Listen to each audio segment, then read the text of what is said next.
The approaching millennium has fanned the flames of a curious phenomenon: UFO cults, a synthesis of mainstream religion and cutting-edge science fiction. The belief in these technological angels comes from a long history of mankind's faith in a divine plan for the universe. The emergence of these UFO-obsessed groups became news around the world when 39 members of the Heaven's Gate cult committed suicide in Rancho Santa Fe, California in 1997. Survivors of Heaven's Gate provide true stories which read like sci-fi novels. A cult leader's daughter tells of her mother's search for UFOs. A mother of a suicide victim describes her son's alien transformation. Members of another group, the Unexplained Academy, just down the road from Rancho Santa Fe, drive to a secret UFO landing site where they claim 33 spaceships will arrive in the year 2001. How can we interpret this mania to seek contact with an alien race? Is it simply the human need to believe in the unexplained?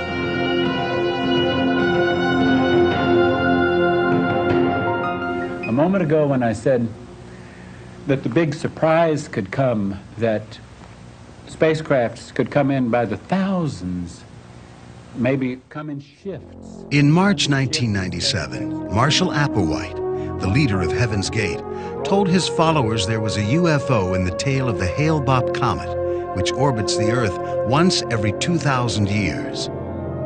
He convinced them that this was their signal to board the flying saucer which would take them into eternity.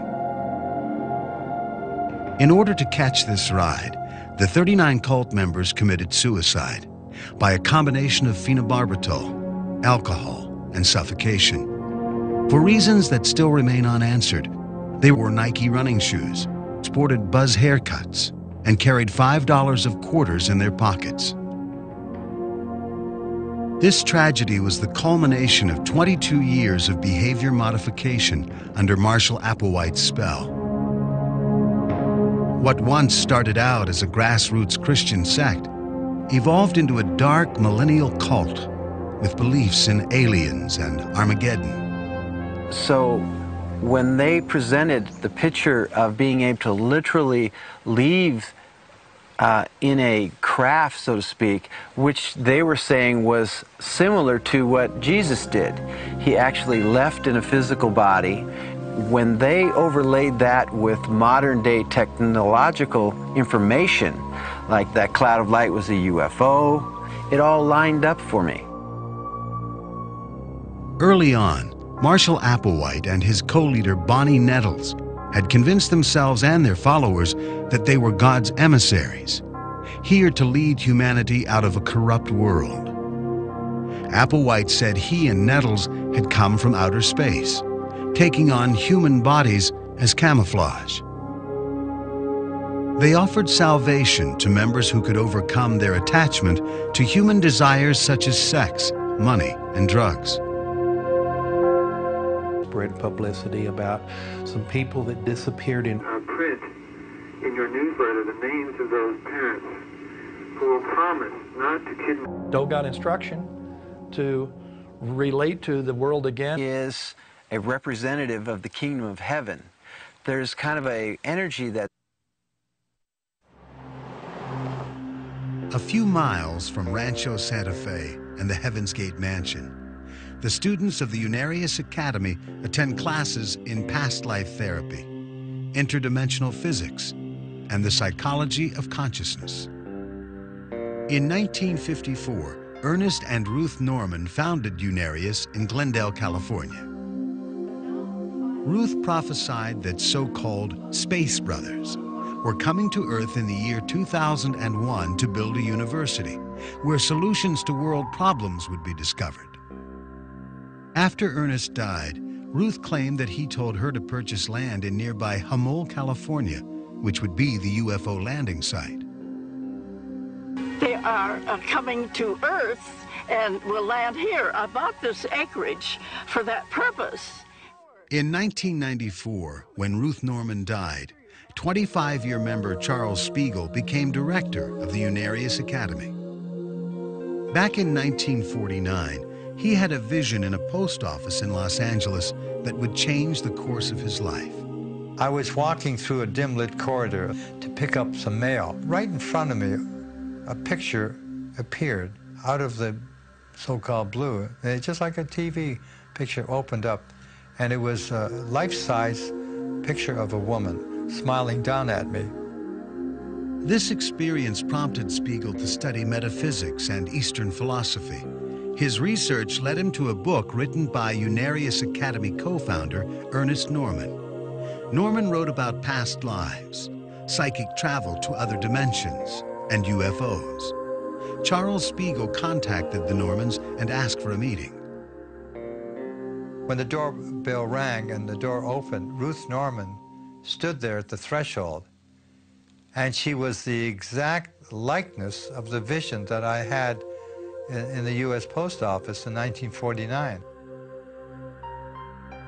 The Normans used their supposed clairvoyant powers to receive readings about of the craft, and they were all just like scintillating or dancing, just like vibrating. It was just incredible.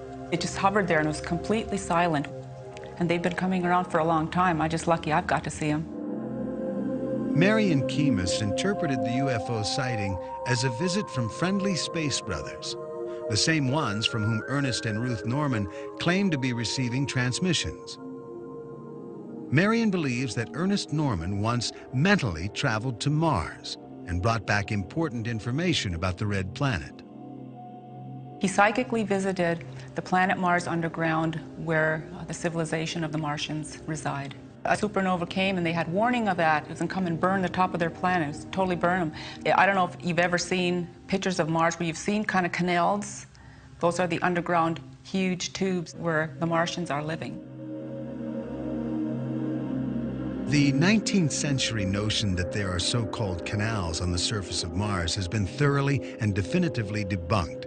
But Unarians remain convinced. Like many UFO believers, the Unarians claim to have information which has been revealed to them alone. Through messages from the Space Brothers, Marion Keymis claims to have discovered information about a dark past which still haunts her. In my last lifetime, I lived during World War II, and I was a French prostitute that I had taken up with a German officer just to protect my butt. The French resistance found out about me, and they threw me and all my belongings out in the street. And the mob that mobbed me and shaved my head there is the reason why I was so afraid of crowds now. Another student, William Proctor, also experienced visions connecting him to World War II.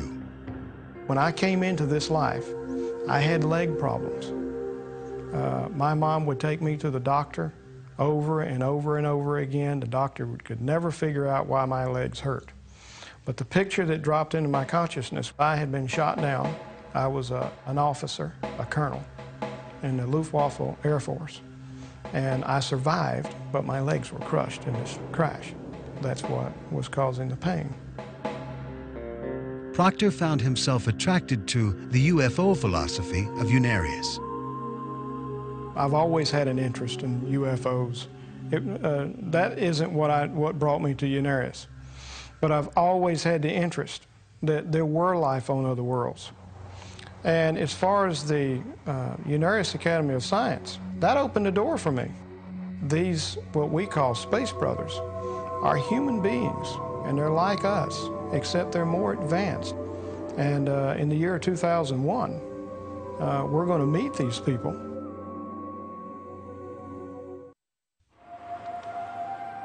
Because of its UFO beliefs, the Unarius Academy received a great deal of publicity following the Heaven's Gate suicides in March 1997. Would Charles Spiegel, the director of Unarius, eventually lead his cult on a doomsday suicide mission? God in all the wrong places. People are spiritually hungry, and they feel like Christianity has failed them.